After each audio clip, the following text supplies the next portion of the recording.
Time is a hallway, life is a door. Got a grenade in my chest, and I'm not ready for this. Facing the trial, edge of the knife, and all the while you were saving my life.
Hello, hello, hello.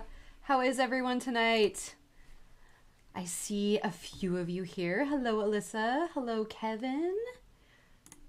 Of course, I have, failed at doing the music again. I can't ever just get this all the way right. But at this point, I'm just, whatever. I think you guys know me well enough to know that it's never going to be perfect, but it's always going to be fun. I hope. There we go. There's some music. Hope everybody's having a good evening. Thank you all for coming tonight. Great, just coloring and enjoying some popcorn. That sounds so good. I haven't had popcorn in a good minute. Hello, Kevin. Thanks for popping in, guys.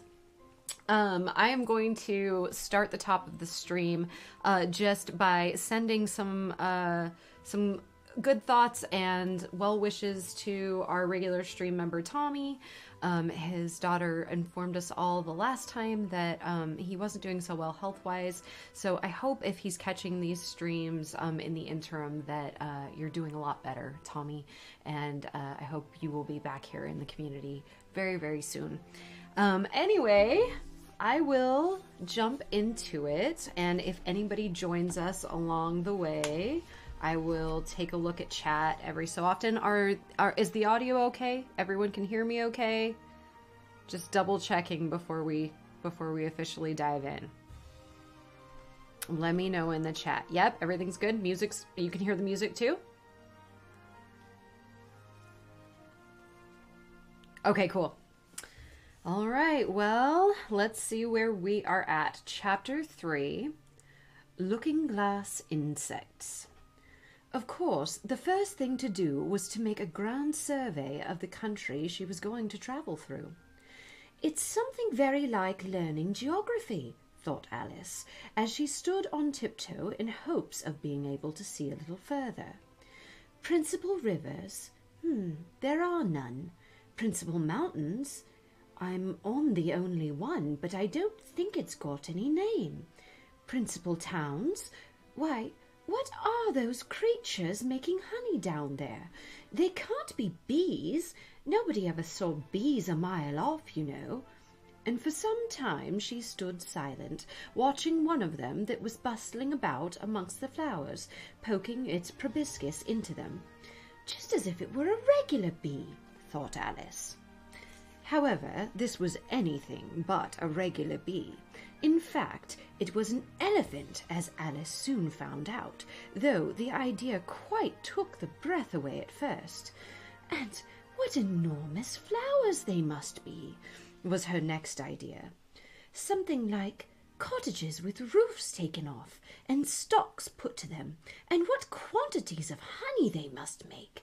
I think I'll go down and... No, I won't go just yet, she went on, checking herself just as she was beginning to run down the hill and trying to find some excuse for turning shy so suddenly. It'll never do to go down amongst them without a good long branch to brush them away. And what fun it'll be when they ask me how I liked my walk. I shall say, oh, I liked it well enough. Here came the favourite little toss of the head. Only it was so dusty and hot, and the elephants did tease so. I think I'll go down the other way, she said after a pause, and perhaps I may visit the elephants later on. Perhaps I do so want to get into the third square. And so, with this excuse, she ran down the hill and jumped over the first of the 6 little brooks. "Tickets, please," said the guard, putting his head in at the window. In a moment everybody was holding out a ticket. They were about the same size as the people, and quite seemed to fill the carriage. "Now then, show your ticket, child," the guard went on, looking angrily at Alice. And a great many voices all said together, like the chorus of a song, thought Alice, "Don't keep them waiting, child. Why, his time is worth £1,000 a minute." I'm afraid I haven't got one," Alice said in a frightened tone. "There wasn't a ticket office where I came from." And again the chorus of voices went on. There wasn't room for one where she came from. The land there is worth £1,000 an inch. Don't make excuses, said the guard. You should have bought one from the engine driver. And once more the chorus of voices went on with, the man that drives the engine. Why, the smoke alone is worth £1,000 a puff. Alice thought to herself, there's no use in speaking. The voices didn't join in this time, as she hadn't spoken, but to her great surprise, they all thought in chorus. I hope you don't understand what thinking in chorus means, for I must confess that I don't. Better say nothing at all. Language is worth £1,000 a word. I shall dream about £1,000 tonight. I know I shall, thought Alice. All this time the guard was looking for her, first through a telescope, and then through a microscope, and then through an opera glass. At last he said, You're travelling the wrong way, and shut up the window and went away. So young a child, the gentleman sitting opposite to her, he was dressed in white paper, said, ought to know which way she's going, even if she doesn't know her own name. A goat that was sitting next to the gentleman in white shut his eyes and said in a loud voice, She ought to know her way to the ticket office, even if she doesn't know her alphabet. There was a beetle sitting next to that goat. It was a very queer carriage full of passengers altogether, and as the rule seemed to be that they all should speak in turn, he went on with, She'll have to go back from here as luggage. Alice couldn't see who was sitting beyond the beetle, but a hoarse voice spoke next. Change engines, it said, and there it choked and was obliged to leave off. It sounds like a horse, Alice thought to herself, and an extremely small voice close to her ear said, You might make a joke on that. Something about a horse and horse, you know.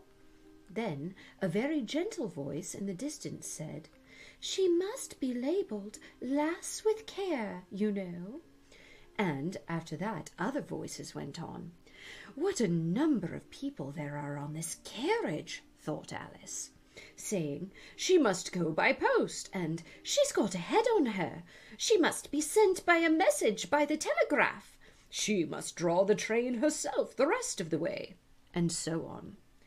But the gentleman dressed in white paper leaned forward and whispered in her ear, Never mind what they all say, my dear, but take a return ticket every time the train stops. Indeed I shan't, Alice said rather impatiently. I don't belong to this railway journey at all. I was in a wood just now, and I wish I could get back there. You might joke on that. Oh, sorry, wrong voice. You might joke on that, said a very little voice close to her ear. Something about, you would if you could, you know. Don't tease so, said Alice, looking about in vain to see where the voice came from. If you're so anxious to have a joke made, why don't you go make one yourself? The little voice sighed deeply. It was very unhappy, evidently, and Alice would have said something pitying to comfort it. Quote, If only it would sigh like other people, she thought. But this was such a wonderfully small sigh, and she wouldn't have heard it at all if it hadn't come quite close to her ear. The consequence of this was that it tickled her ear very much, and quite took off her thoughts from the unhappiness of the poor little creature. I know you are a friend, the little voice went on, a dear friend, an old friend, and you won't hurt me, though I am an insect. What kind of insect? Alice inquired a little anxiously. What she really wanted to know was whether it could sting her or not, but she thought this wouldn't be quite a civil question to ask. What, then you don't? the little voice began, when it was drowned by a shrill scream from the engine, and everybody jumped up in alarm, Alice amongst the rest. The horse, who had put his head out of the window, quietly drew it in and said, "It's only a brook that we have to jump over." Everybody seemed satisfied with this, though Alice felt a little nervous at the idea of trains jumping at all. "However, it'll take us into the 4th square. That's some comfort." Oh, sorry, that was supposed to be Alice, not the horse. "However, it will take us into the 4th square. That's some comfort," Alice said to herself. In another moment she felt the carriage rise straight up into the air, and in her fright she caught at the thing nearest to her hand, which happened to be the goat's beard. But the beard seemed to melt away as she touched it, and she found herself sitting quietly under a tree while the gnat, for that was what the insect she had been talking to was balancing itself on a twig just over her head and fanning her with its wings. It certainly was a very large gnat, about the size of a chicken, Alice thought. Still, she couldn't feel nervous with it after they had been talking together for so long. "Then you don't like all insects?" the gnat went on, as quietly as if nothing at all had happened. "I like them when they can talk," Alice said. "None of them ever talk where I come from." "What sort of insects do you rejoice in, and where do you come from?" the gnat inquired. "Hi, Tommy! Welcome back! We said hi to you at the beginning of the stream just in case you had a chance to watch. I hope you're feeling so much better. I really, really do. I was so sorry to hear what had happened, and I hope you're doing amazingly now. Let me know in the chat, and I'll check back in just a minute. Okay, let's see. "What sort of insects do you rejoice in where you come from?" the gnat inquired. "I don't rejoice in insects at all," Alice explained, "because I'm rather afraid of them, at least the largest kinds, but I can tell you the names of some of them." "Of course they answer to their names," the gnat remarked carelessly. "I never knew them to do it." "What's the use of their having names?" the gnat remarked carelessly. "I never knew them to do it." "Well, what's the use if they won't answer?" "There is no use to them," said Alice, "but it's useful to the people that name them, I suppose. If not, why do things have names at all?" "I can't say," the gnat replied. "Further on in the wood, down there, they've got no names. However, go on with your list of insects. You're wasting time." "Well, there's the horsefly," Alice began, counting off the names on her fingers. "Oh, right," said the gnat. "Halfway up that bush you'll see a rocking horsefly, if you look. It's made entirely of wood and gets about by swinging itself from branch to branch." "Well, what does it live on?" Alice asked with great curiosity. "Sap and sawdust," said the gnat. "Go on with your list." All right, let me check chats. I'm getting better, mostly just tired all the time now. I'm finally home, but mostly stuck in bed. Oh, well, I'm so glad that you're getting better, dude. And I know that the bedridden part of it's not so much fun, but definitely please stay there as long as you need to recuperate and recover and just rest and take it easy. I'm really, really, really glad you're back, and I know everybody else is too. Okay, let's see. Alice looked at the rocking horsefly with great interest and made up her mind that it must have been just repainted. It looked so bright and sticky. And then she went on, "And there's the dragonfly." "Look on the branch above your head," said the gnat, "and there you'll find a snapdragonfly. Its body is made of plum pudding and its wings of holly leaves. Its head is a raisin burning in brandy." "And what does it live on?" Alice asked, as before. "Frumenty and mince pie," the gnat replied, "and it makes its nest in a Christmas box." "And then, well, there's the butterfly," Alice went on, after she had taken a good look at the insect with its head on fire and had thought to herself, I wonder if that's the reason insects are so fond of flying into candles, because they want to turn into snapdragonflies? Crawling at your feet, said the gnat. Alice drew her feet back in some alarm. you may observe a bread and butter fly. Its wings are thin slices of bread and butter. Its body is a crust, and its head is a lump of sugar. And what does it live on? Weak tea with cream in it. A new difficulty came into Alice's head. Supposing it couldn't find any, she suggested. Then it would die, of course. But then that must happen very often, Alice remarked thoughtfully. It always happens, said the gnat. After this, Alice was silent for a minute or two, pondering. The gnat amused itself meanwhile by humming round and round her head. At last it settled again and remarked, I suppose you don't want to lose your name? No, indeed, Alice said a little anxiously. And yet I don't know, the gnat went on in a careless tone.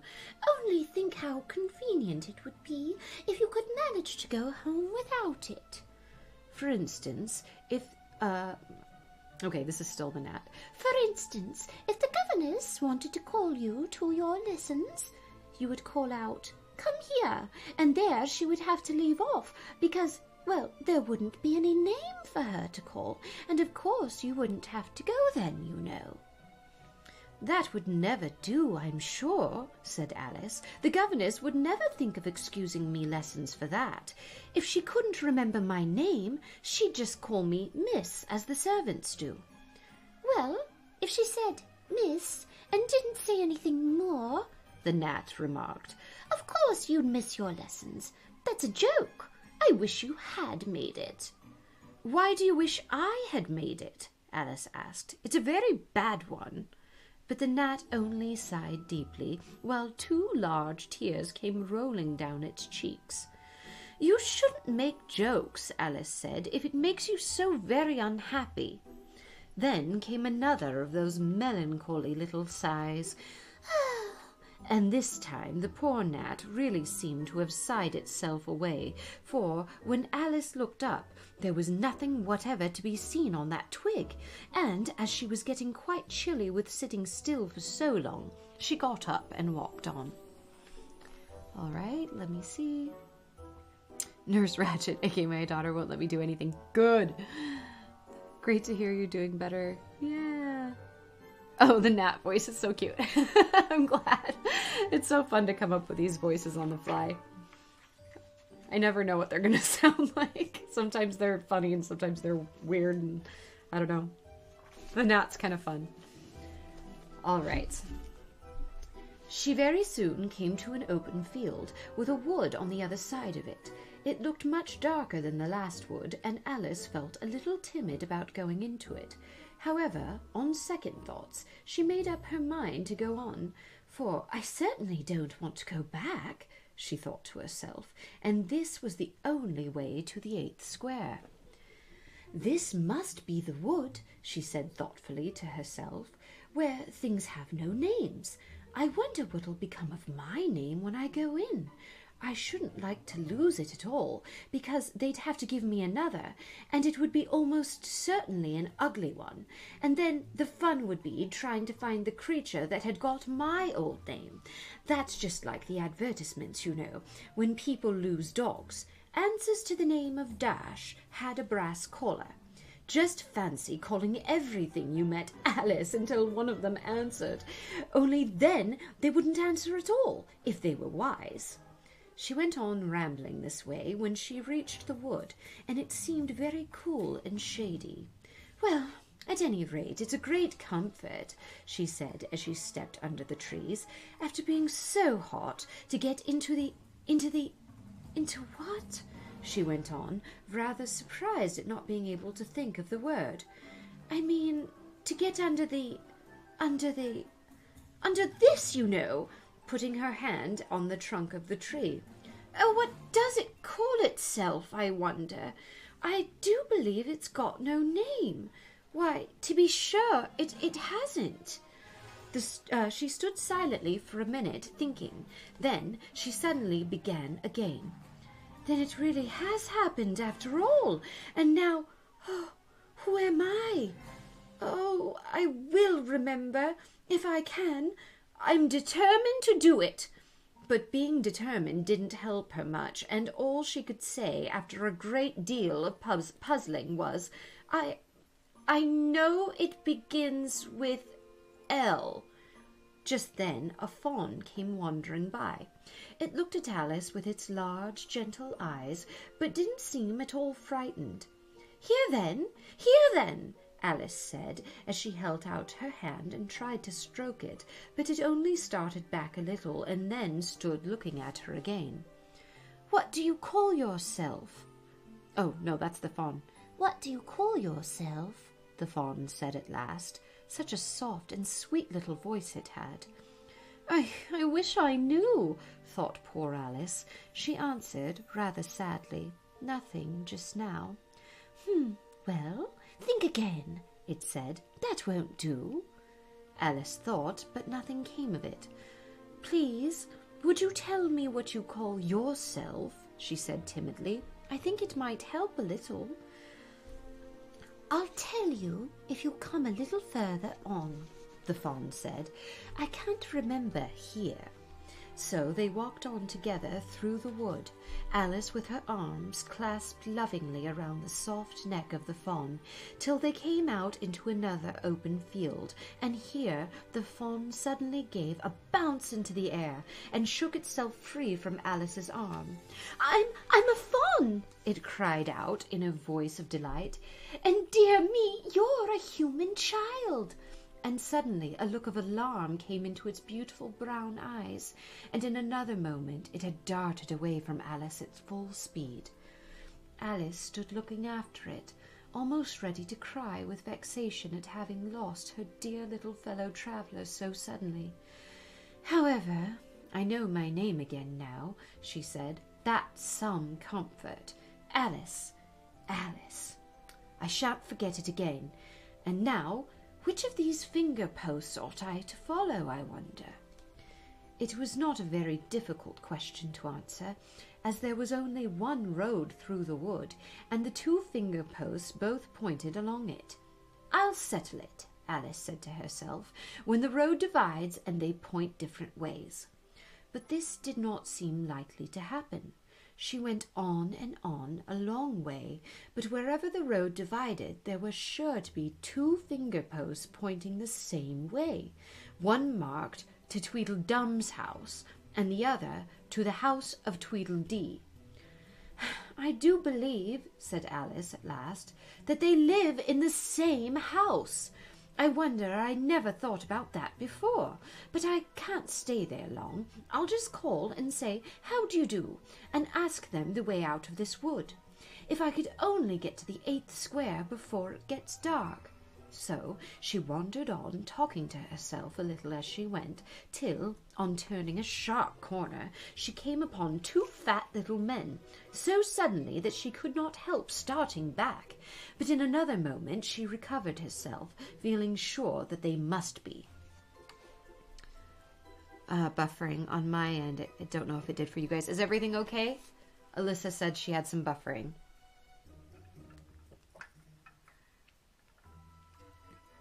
Let me know, guys. I hope the stream's okay.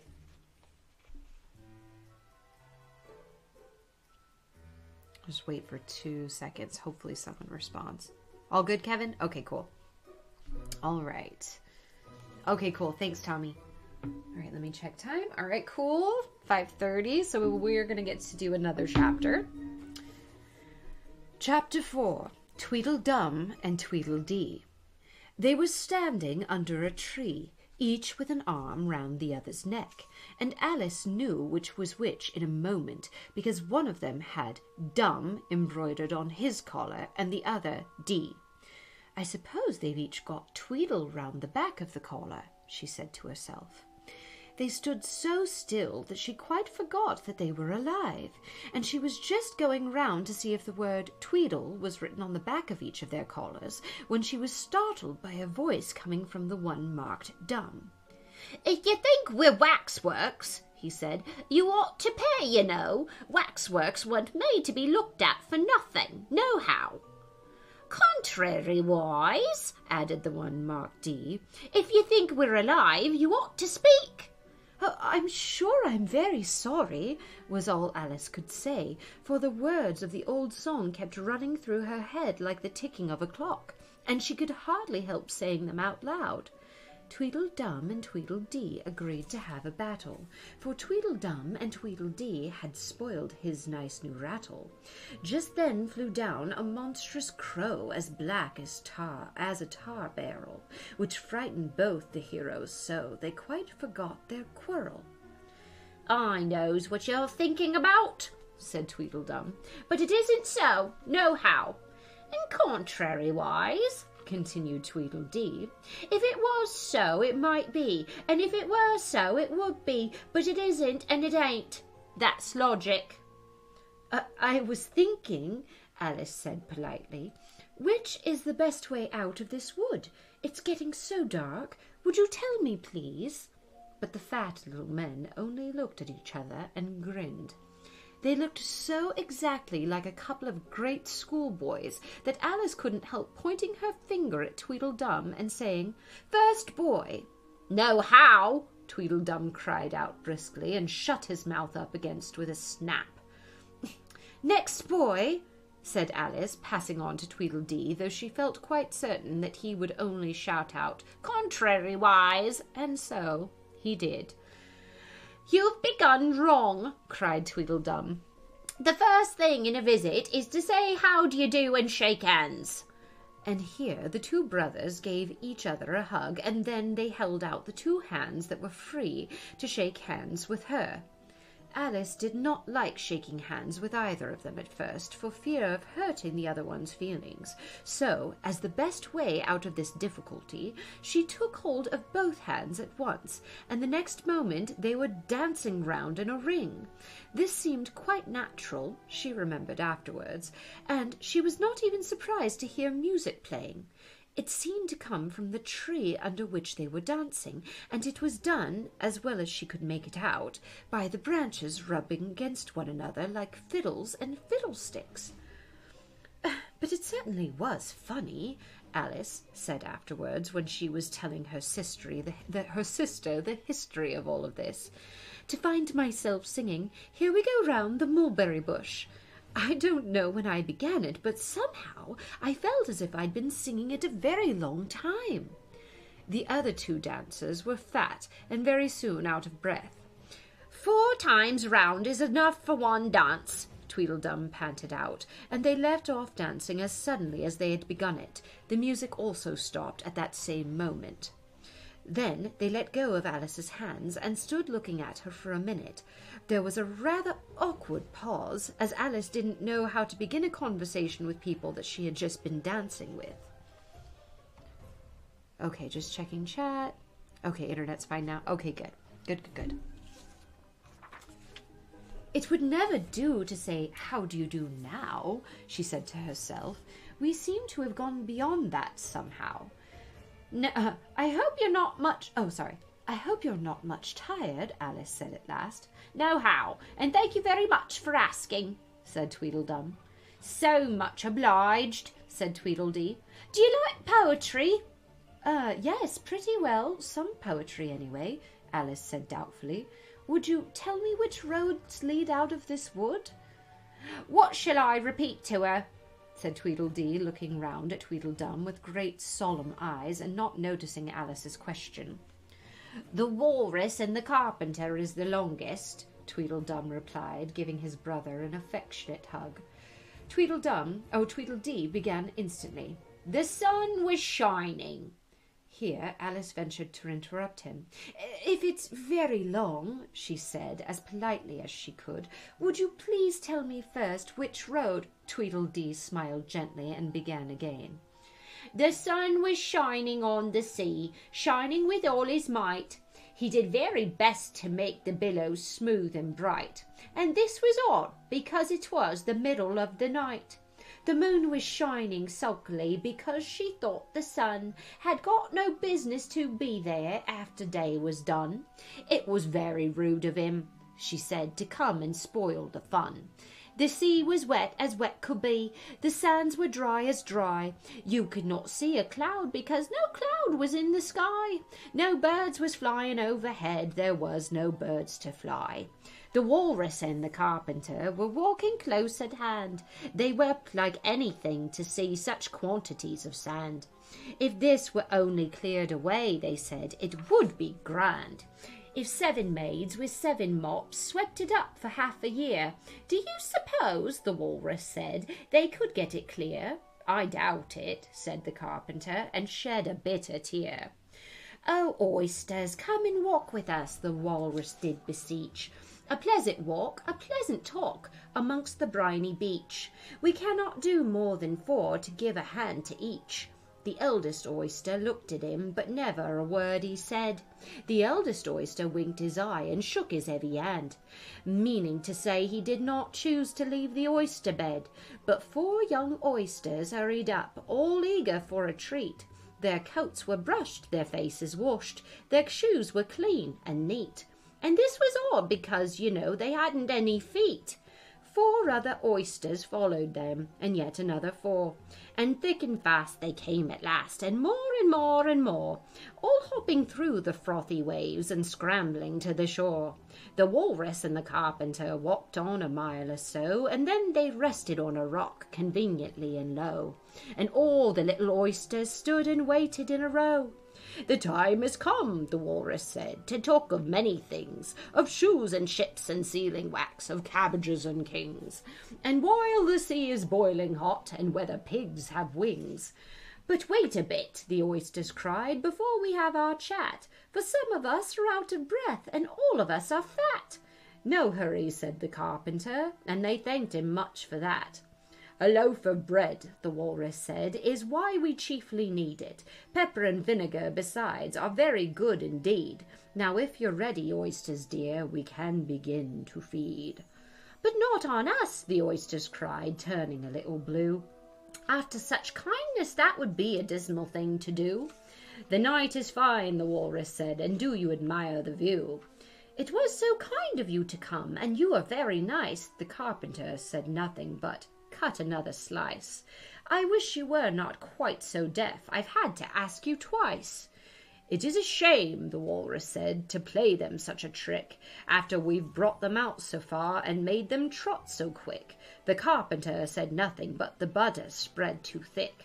I weep for you, the walrus said, I deeply sympathize. With sobs and tears he sorted out those of largest size, holding his pocket handkerchief before his streaming eyes.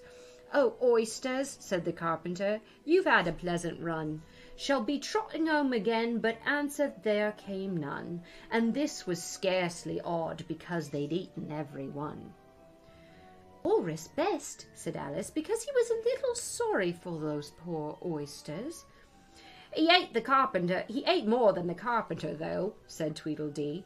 You see, he has held his handkerchief in front, so the carpenter couldn't count how many he took. And contrariwise, well, that was mean, Alice said indignantly. Then I like the carpenter best, if he didn't eat so many as the walrus. But he ate as many as he could get, said Tweedledum. This was a puzzler. After a pause, Alice began.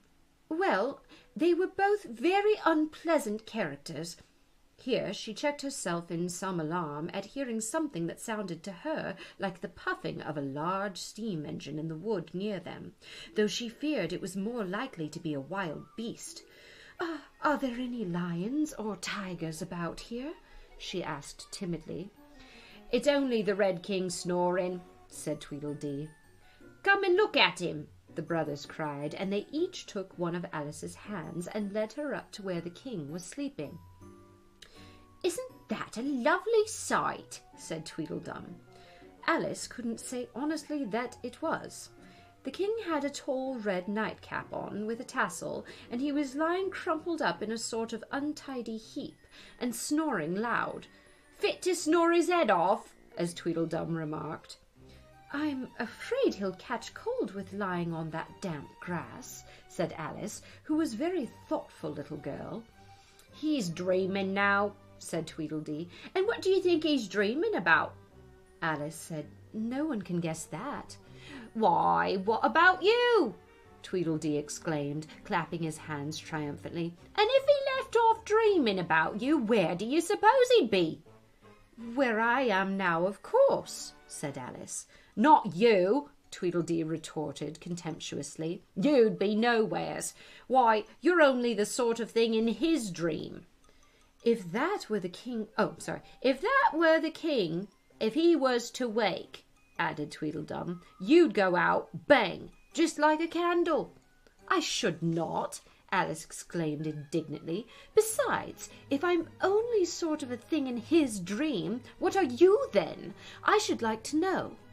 Ditto, said Tweedledum. Ditto, ditto, cried Tweedledee. He shouted this so loud that Alice couldn't help saying, Hush! You'll be waking him, I'm afraid. You make so much noise. Well, it's no use your talking about waking him, said Tweedledum, when you're the only one of the things in his dream. You know very well you're not real. I am real, said Alice, and she began to cry. You won't make yourself a bit realer by crying, Tweedledee remarked. There's nothing to cry about. If I wasn't real, Alice said, half laughing through her tears, it all just seemed so ridiculous, I shouldn't be able to cry. I hope you don't suppose those are real tears, Tweedledum interrupted in a tone of great contempt. I know they're talking nonsense, Alice thought to herself, and it's foolish to cry about it. So she brushed away her tears and went on as cheerfully as she could. At any rate, I'd better be getting out of the wood. It really is coming on very dark. Do you think it's going to rain? Tweedledum spread a large umbrella over himself and his brother and looked up into it. No, I don't think that it is, he said. At least not under here. Nohow. But it may rain outside. It may, if it chooses, said Tweedledee. We've got no objections, contrariwise. Selfish things, thought Alice, and she was just going to say good night and leave them when Tweedledum sprang out from under the umbrella and seized her by the wrist. Do you see that? He said in a voice choking with passion, and his eyes grew large and yellow all in a moment as he pointed with a trembling finger to smite at a small white thing lying under the tree.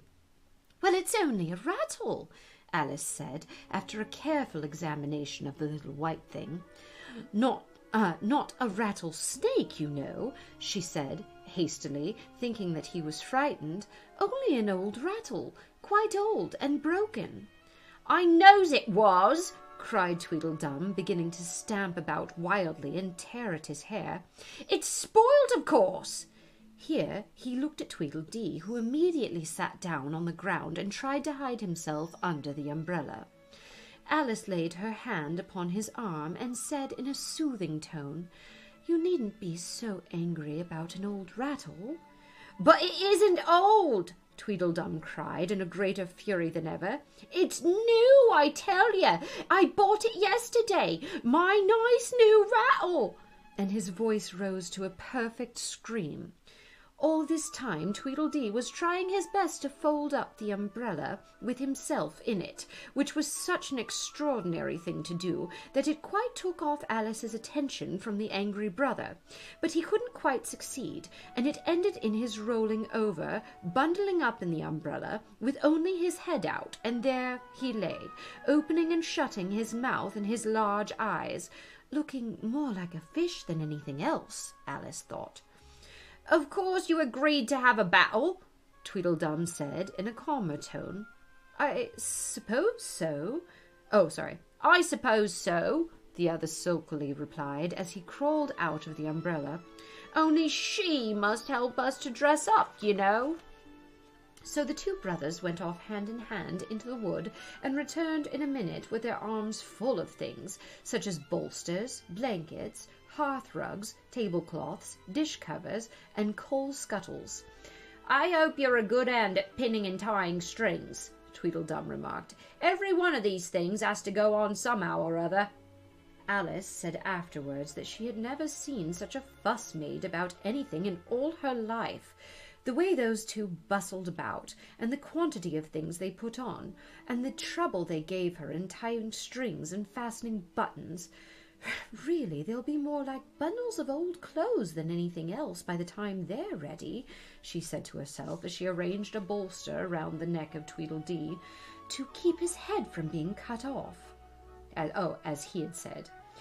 You know, he added very gravely, "it's one of the most serious things that can possibly happen to one in battle, to get one's head cut off."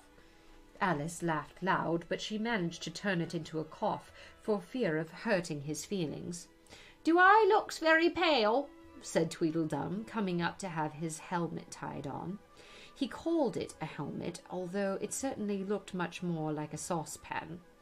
"Well, yes, a little," Alice replied gently.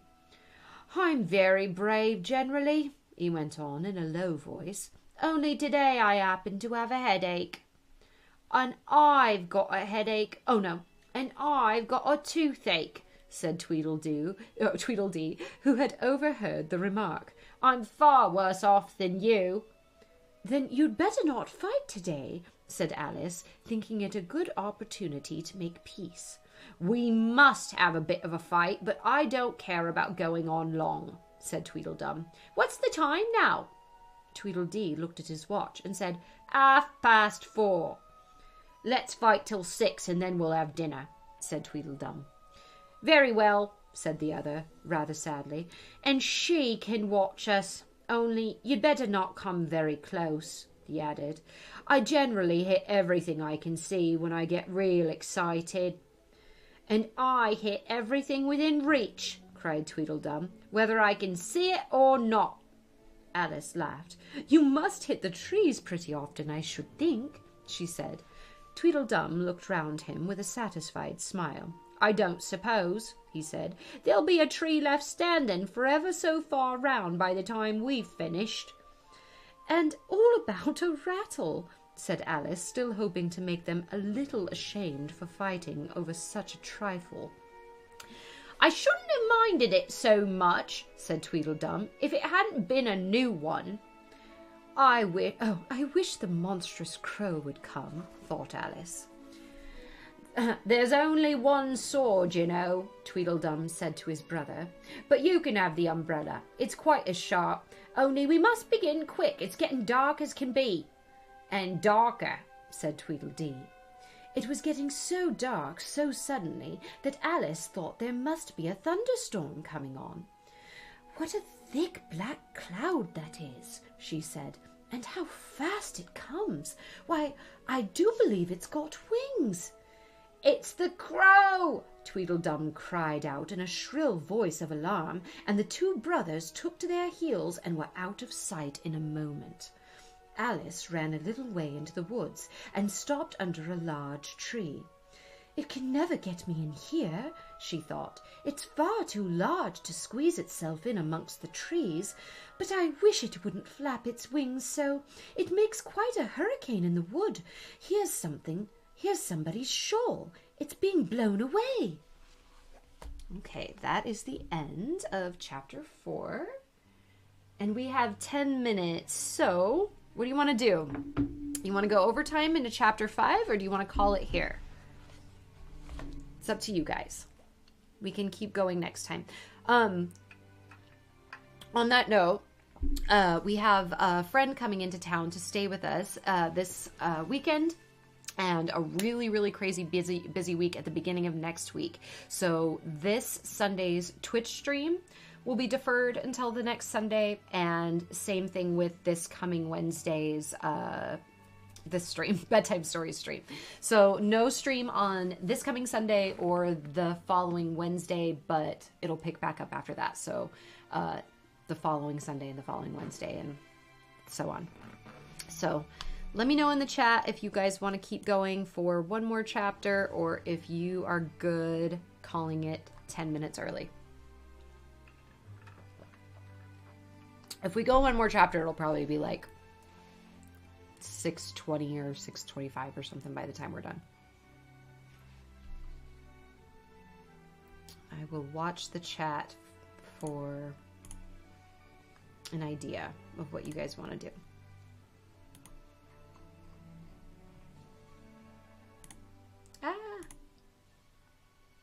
I'm hoping the stream is okay too. Okay, let's see. I'm up for more. What do you guys think? It's up to you, but I'm stuck here in bed either way. You know what? Let's do one more chapter for Tommy. For bedridden Tommy. We'll hang out for just a little bit longer. We'll go into overtime. All right. Chapter 5. Wool and Water. She caught the shawl as she spoke and looked about for the owner. In another moment, the White Queen came running wildly through the wood, with both arms stretched out wide as if she were flying, and Alice very civilly went to meet her with the shawl. "I'm very glad I happened to be in the way," Alice said as she helped her to put the shawl on again. The White Queen only looked at her in a helpless, frightened sort of way, and kept repeating something in a whisper to herself that sounded like, "Bread and butter, bread and butter," and Alice felt that if there was to be any conversation at all, she must manage it herself, so she began rather timidly, "Am I addressing the White Queen?" "Well, yes, if you can call that addressing," the Queen said. "It isn't my notion of the thing at all." Alice thought it would never do to have an argument at the very beginning of a conversation, so she smiled and said, "If your Majesty will only tell me the right way to begin, I'll do it as well as I can." "But I don't want it done at all," groaned the poor Queen. "I've been addressing myself for the last 2 hours." It would have been all the better, as it seemed to Alice, if she had got someone else to dress her. She was so dreadfully untidy. Every single thing's crooked," Alice thought to herself, "and she's all over pins. May I put your shawl on straight for you?" she added aloud. "I don't know what's the matter with it," the Queen said in a melancholy voice. "It's out of temper, I think. I've pinned it here, I've pinned it there, but there's just no pleasing it." "It can't go straight, you know, if you pin it all on one side," Alice said as she gently put it right for her. "And dear me, what a state your hair is in." "The brush got tangled in it," the Queen said with a sigh, "and I lost the comb yesterday." Alice carefully released the brush and did her best to get the hair back into order. "Come now, you look rather better now," she said, after altering most of the pins, "but really you should have a lady's maid." "I'm sure I'll take you with pleasure," the Queen said. "2 pence a week, and jam every other day." Alice couldn't help laughing as she said, I don't want you to hire me, and I don't care for jam."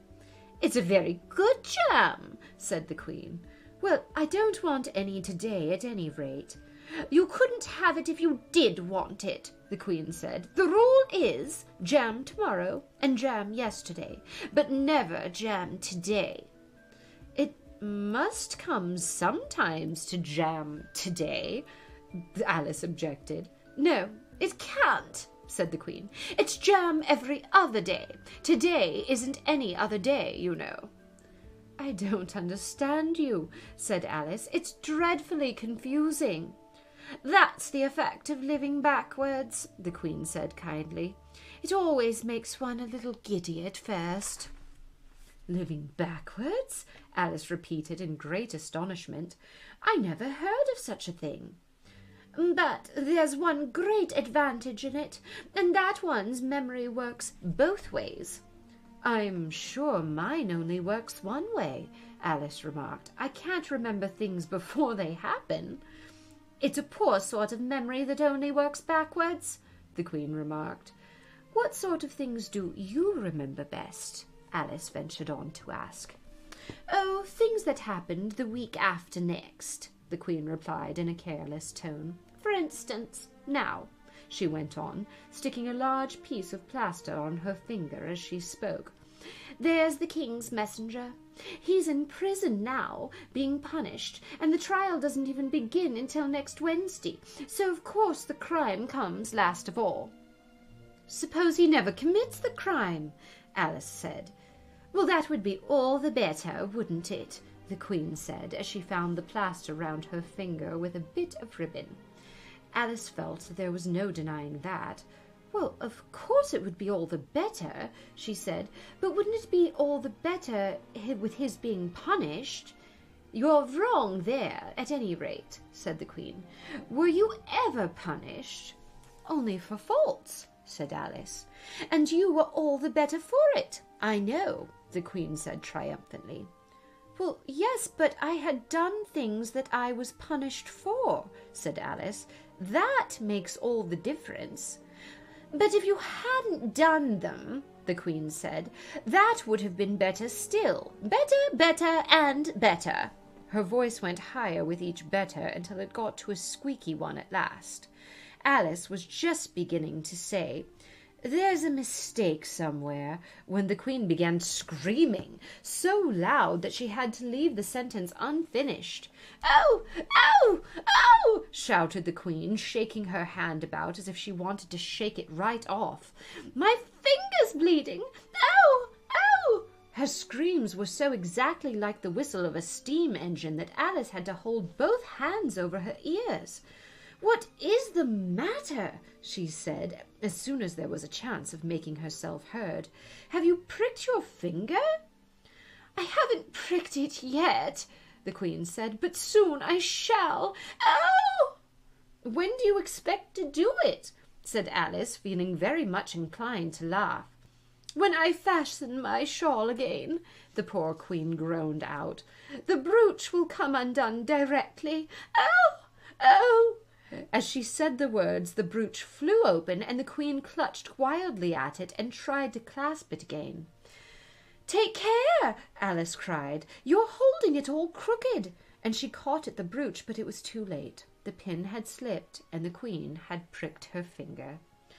"That accounts for the bleeding, you see," she said to Alice with a smile. "Now you understand why the way things happen here." "But why don't you scream now, then?" Alice asked, holding her hands ready to put it over her ears again. "Why, I've done all the screaming already," said the Queen. "Why would it be good having to do it all over again?" By this time it was getting light out. "The crow must have flown away, I think," said Alice. "I'm so glad it's gone. I thought it was the night coming on." "I wish I could manage to be glad," the Queen said. "Only I never can remember the rule. You must be very happy, living in this wood and being glad whenever you like." "Only it is so very lonely here," Alice said in a melancholy voice. And at the thought of her loneliness, 2 large tears came rolling down her cheeks. "Oh, don't go on like that!" cried the poor Queen, wringing her hands in despair. "Consider what a great girl you are. Consider what a long way you've come today. Consider what o'clock it is. Consider anything. Only just don't cry." Alice could not help but laugh at this, even in the midst of her tears. "Can you keep from crying by considering things?" Alice asked. "That's the way it's done," the Queen said with great decision. "Nobody can do 2 things at once, you know. So let's consider your age to begin with. How old are you?" "I'm 7½ exactly." "Well, you needn't say exactly," the Queen remarked. "I can believe it without that. Now, I'll give you something to believe. I'm just 101, 5 months and a day." "I can't believe that," said Alice. "Can't you?" the Queen said in a pitying tone. "Well, do try again. Draw a long breath and shut your eyes." Alice laughed. "There's no use trying," she said. "One can't believe impossible things." I dare say you haven't had much practice, said the Queen. When I was your age, I always did it for half an hour every day. Why, sometimes I've believed as many as 6 impossible things before breakfast. There goes the shawl again. The brooch had come undone as she spoke, and a sudden gust of wind blew the Queen's shawl across a little brook.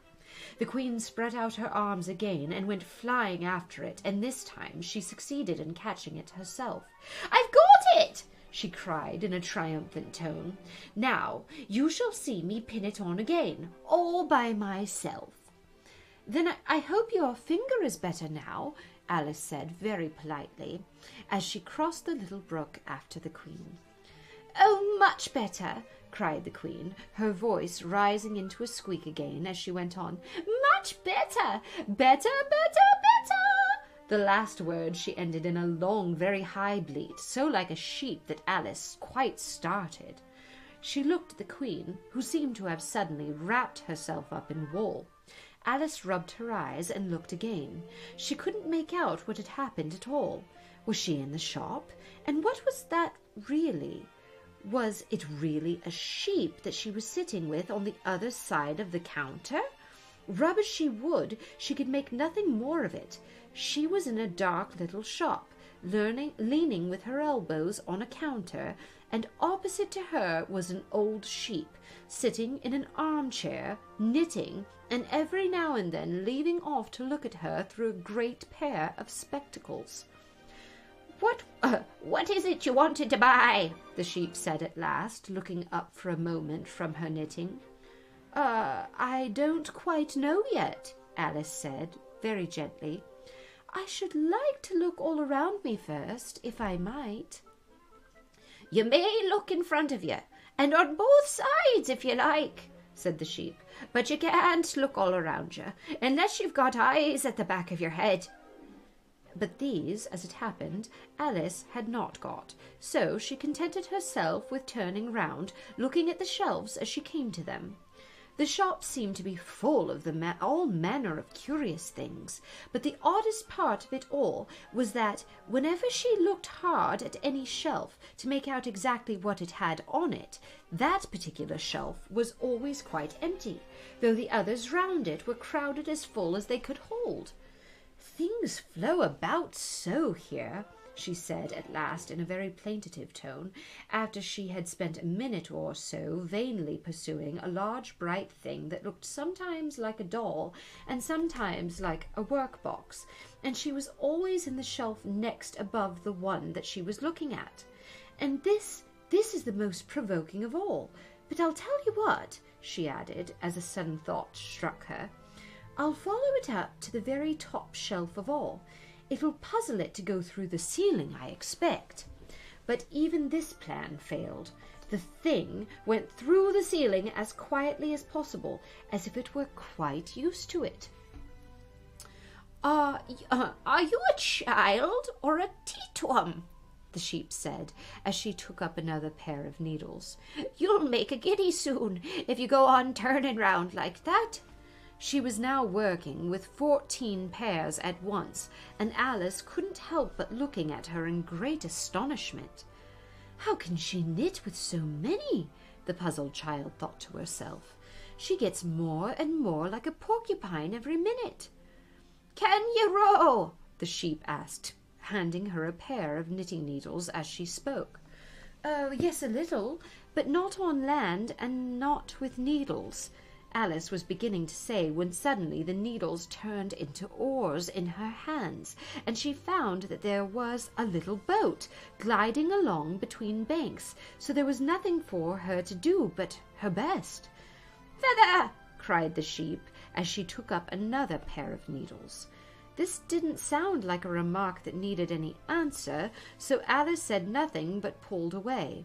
There was something very queer about the water, she thought, as every now and then the oars got fast in it, and then would hardly come out again. "Feather! Feather!" the sheep cried again, taking more needles.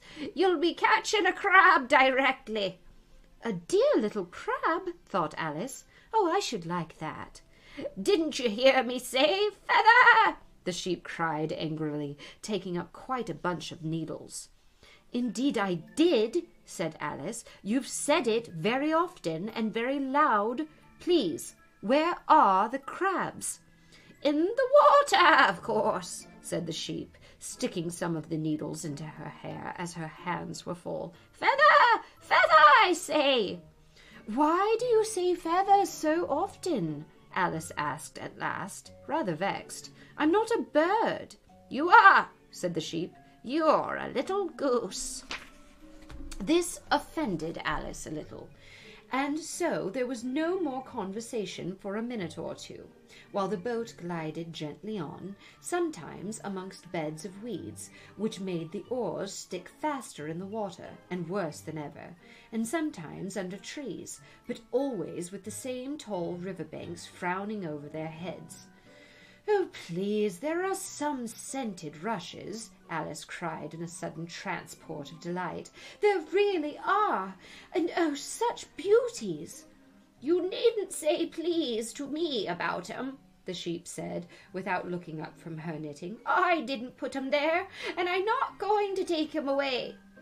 "No, but I meant, please, may we wait and pick some?" Alice pleaded, "if you don't mind stopping the boat for a minute."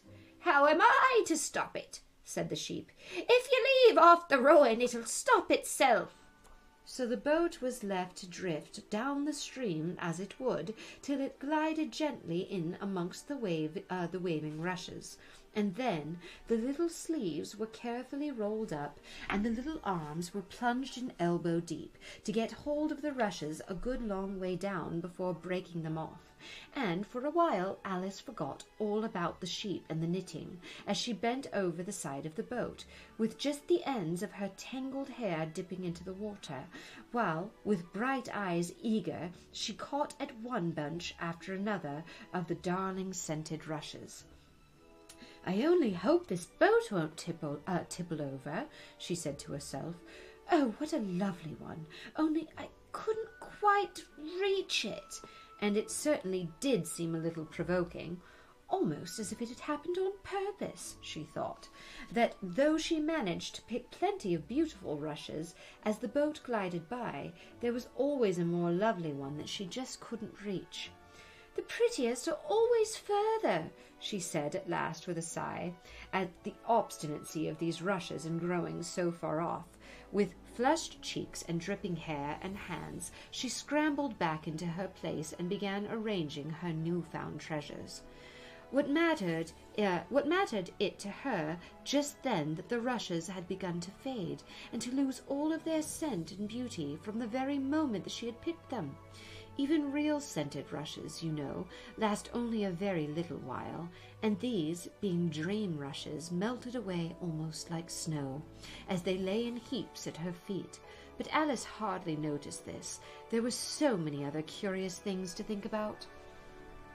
They hadn't gone much further before the blade of one of the oars got fast in the water and wouldn't come out again, so Alice explained it afterwards, and the consequence was that the handle of it caught her under the chin, and in spite of a series of little shrieks of "Oh! Oh! Oh!" from poor Alice, it swept her straight off of her seat and down amongst the heap of rushes. However, she wasn't a bit hurt, and soon was up again.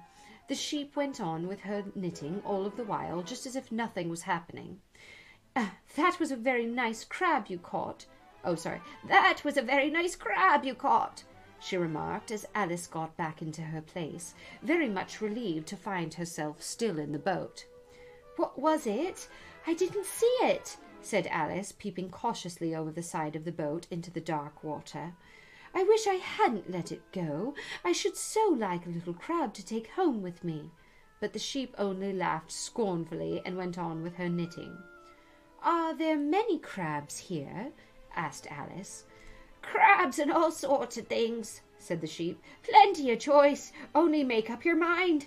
Now, what do you want to buy?" "To buy?" Alice echoed in a tone that was half astonished and half frightened, for the oars and the boat and the river had all vanished all in a moment, and she was back again in that dark little shop. I should like to buy an egg, please, she said timidly. How do you sell them? 5 pence farthing for one, 2 pence for 2, said the sheep. Then 2 are cheaper than 1, Alice said in a surprised tone, taking out her purse. Only you must eat 'em both if you buy 2, said the sheep.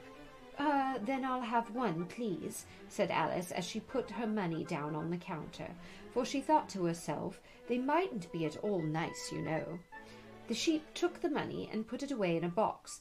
Then she said, I never put things into people's hands. That would never do. You must get it for yourself. And so saying, she went off into the other end of the shop and set the egg upright on the shelf. I wonder why she wouldn't do. Oh, I wonder why it wouldn't do, thought Alice as she groped her way amongst the tables and chairs, for the shop was so very dark towards the end. The egg seems to get further away the more I walk towards it. Let me see. Is this a chair? Why, it's got branches, I declare.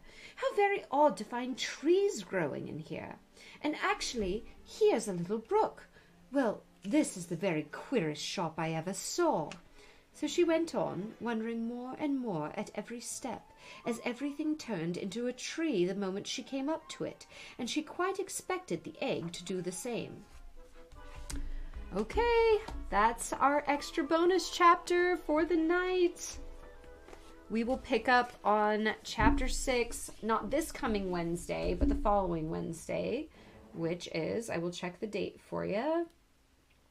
So I won't be here this coming Wednesday, the 28th, but we will be back in the swing of things Wednesday, March 6th. And I will be live on my Twitch stream Sunday, March 3rd. So yeah, so the next 2 streams off and then picking up after that. So I hope you guys all have a really, really good night. Thank you so much for coming to watch live, and a big thank you to everyone who comes later on too, because most of the views on these videos happen after the stream. So hello to everyone who sees this later, and thanks for listening. Thanks again. Thank you so much for coming, Tommy. I hope that this was able to cheer you up a little bit, and I hope by the time that we see you next time on the next stream that I'm back, that you are leaps and bounds better. So, all right, everyone. Thank you. Thanks, Alyssa. Thanks, Kevin. I hope you guys have a great night, and I will see you all on March 3rd, and what did I say? The 6th? Is that what I said? Well, March 3rd, Sunday, and then the following Wednesday. All right, guys, have a great night. See you next time.